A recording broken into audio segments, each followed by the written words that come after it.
Chegou a quarta-feira, estamos aqui para mais um Perguntas e Respostas. Como vocês percebem, estamos desfalcados de um integrante, mas o Gurginha tinha coisas importantes na área familiar para resolver nesse início de semana, então ele será um dos nossos espectadores nessa edição. Certo, seu Bruno, tudo bem? É isso, Daniel. Gurginha sempre faz falta, mas a gente toca o nosso barquinho. Um abração para você, para os nossos amigos, como sempre, pedindo aquele like da confiança, inscrição no canal. Só bater aí no sininho já nos ajuda muito e não custa reforçar, né? Quer ter seu nome grandão aqui no PIR? Deixe nos comentários desse vídeo a sua pergunta. Quem sabe na próxima quarta ela não aparece por aqui. E como a gente já havia adiantado na live de segunda-feira, o tema centrais segue fazendo parte aqui do nosso quadro, né, Daniel? É isso, o pessoal está curioso para a gente falar sobre esse tema. Seleção brasileira, VNL, por aí vai. Então, estamos prontos aqui para atender ou não as expectativas da galera.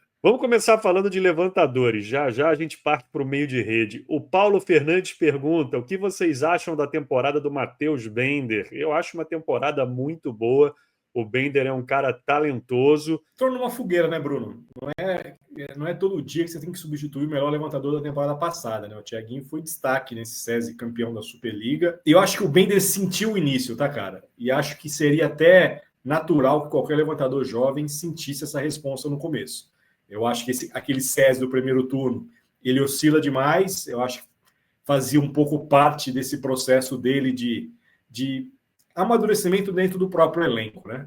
De ter que assumir uma responsa grande e manter um time que vinha embalado por um título num nível alto. Acho que ele melhorou no retorno. Acho que é aquela coisa de quanto mais você joga, mais você fica à vontade.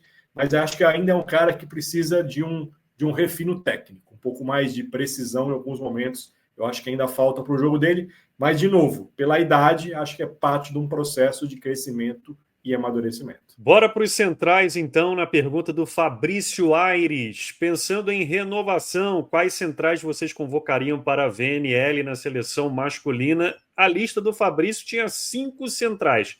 Olha, 2, na minha opinião, tem que estar: Judson e Léo. E você, Daniel? Bruno, eu fiz uma lista com 6 aqui. Eu não sabia quantos a gente poderia levar, mas acho que 6 é um bom número de centrais para se imaginar. Eu imagino que o Flávio vai seguir sendo um pouco da referência de experiência nesse novo ciclo. Eu também levaria tanto o Judson quanto o Léo. Para mim, o Judson, venho falando recentemente, é um dos nomes dessa Superliga. Eu incluiria nessa lista o Pietro do Praia, o Cledenilson do Sada, que voltou de uma lesão grave, mas está à disposição para os playoffs. E levaria também o Thierry do SESI, um cara que já frequentou convocações nessa reta final do último ciclo olímpico e acho que vai ter chance na sequência nesse novo ciclo olímpico, Bruno. O terceiro nome da minha lista também era o Pietro do Praia Clube. Acho que é um central que já não é de hoje, vem fazendo boas temporadas. Passando para a próxima pergunta, a gente segue ali no meio de rede. Luan Nunes, qual dupla de centrais vocês escalariam para o início da VNL na seleção feminina? Pergunta difícil, hein? Já cortando você aqui, e antes até da gente entrar nos nomes, alguns dos melhores nomes não estão ou no melhor momento técnico ou no melhor momento físico. Se você for pegar, olhando o ciclo anterior, quem estaria levantando o dedinho para assumir um espaço maior? Júlia Kutz e Diana. A Kutz ainda não é a mesma jogadora antes da lesão e cirurgia, ainda precisa de tempo para voltar a recuperar a confiança e até o melhor momento técnico. E a Diana jogou muito pouco na Turquia. Vai chegar fresquinha na seleção, mas vai chegar fresquinha não porque por não ter jogado, né? Ela não vai chegar com aquele status de tô arrebentando na temporada. Então, assim, se fosse para começar pelo o que jogou nessa temporada, eu daria oportunidade para Luzia e Lorena. Estamos alinhados, hein, Daniel? Porque como a pergunta faz referência ao início da VNL, eu acho que para começar a competição, a minha dupla de centrais seria exatamente essa, Luzia e Lorena. Próximo questionamento vem do Jonas Vinícius. Como vocês avaliam a temporada da Sabrina Grotti? Ela tem chance de convocação? Olha, para mim, uma temporada acima da média da Sabrina. E vou fazer uma revelação aqui. Eu fiz recentemente uma formação com o Kaique Botelho, um dos preparadores físicos do Barueri, e ele me disse que a Sabrina teve muita dificuldade no início para se adaptar, né, à filosofia de trabalho, às exigências físicas, né, dessa rotina de treinamentos, né, uma nova rotina.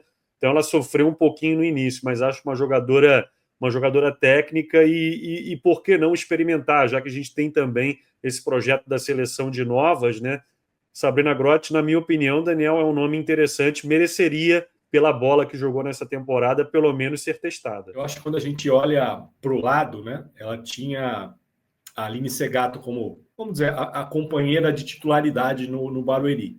E acho que a Sabrina foi muito mais regular do que a Aline, olhando a temporada como um todo. E aí, olhando ataque, passe, assumir responsabilidades em alguns momentos, eu acho que a temporada foi boa. E a gente até estava falando em off na segunda-feira, né, Bruno, depois da nossa live, a dificuldade de você hoje fechar um quarteto de ponteiras, né, um quinteto de ponteiras para a seleção.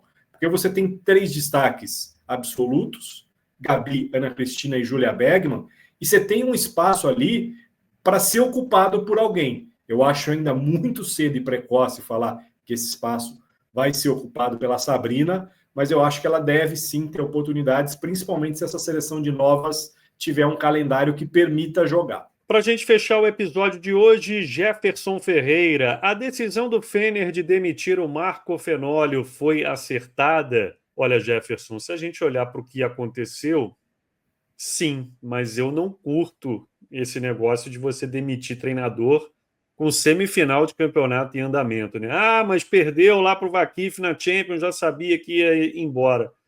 No meio de uma semifinal, você, entre aspas, descartar um treinador assim, eu não curto a ideia. E olha que o Fener flertou ali com a desclassificação. O Galatasaray jogou muito bem. Agora, como é que a gente vai dizer que não foi acertada olhando para o resultado, né? Claro que ainda vai ter aí uma série dura contra o Vakif para decidir o título turco, mas eu não curti essa decisão. E como a gente lembrou na live, né, Bruno, também vinha de título de Copa, né? Não era uma temporada catastrófica 100%. É lógico, o principal objetivo era a Champions e não veio.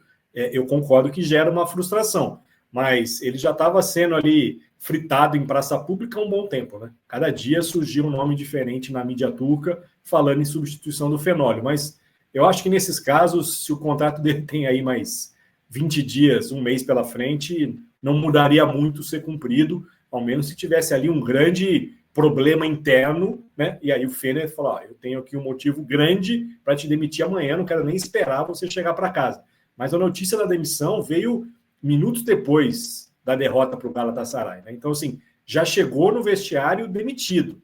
E se já chegou demitido, é que talvez não tenha tido um grande estopim ali, entendeu? Eu acho que acabou a paciência por conta de resultado e o time flertou com em estrear um técnico numa eliminação, né, amigo? Que seria ruim para o Abondanza, que começa um trabalho, se ele tivesse sido eliminado logo na sua estreia, o que não seria nada de anormal pelo que o Fener vem oscilando na temporada. Então, concordo contigo. Eu acho que não cai bem você fazer um negócio desse no meio de uma semifinal entre um jogo e outro. Mas eu acho que aproveitaram também a brecha da liberdade do Abondanza no mercado. Ele tinha acabado de sair de um trabalho na Coreia do Sul. Eu acho que o dirigente nessa hora fala: se eu não agir agora, eu corro o risco de perder esse cara para um outro momento. E se eles tentaram outros e não conseguiram, talvez tenham ficado meio sem opção, e aí você dá uma cartada que não é das mais legais, mas foi o que o Fener escolheu aí. Que tenha sorte nessa reta final de temporada, porque é raro, não é legal e tem se tornado frequente esse tipo de mudança em reta final aí de temporada. O Exacibas, por exemplo, fez algo semelhante e acabou não tendo os mesmos resultados, né? E lembrando tudo das finais do Campeonato Turco Feminino no nosso Bloco Tacal às segundas-feiras. Daniel, muito obrigado. A gente está chegando ao fim de mais um Perguntas e Respostas e obrigado a você que segue mandando as suas perguntas. Tem uma galera, Daniel, que já bate cartão aqui toda semana. Eu falo, poxa, não dá para ficar toda semana colocando as mesmas pessoas, se bem que tem uns nomes aí já conhecidos, né? Então, sinal de que a galera está gostando do quadro, está querendo participar, isso é sempre muito bom. Então já deixa aqui nos comentários a sua pergunta. Semana que vem a gente está de volta aqui com mais um PIR. Abração para você, Daniel. Valeu, Bruno. E quanto mais pergunta, melhor, viu, moçada? Porque eu acho que o amadurecimento desse quadro vem também das boas perguntas que chegam para a gente, né? Então, vocês fazem parte desse nosso sucesso, entre aspas, do Perguntas e Respostas. E é um prazer estar aqui toda quarta-feira respondendo as dúvidas da galera. Aquele abraço, moçada. Boa semana.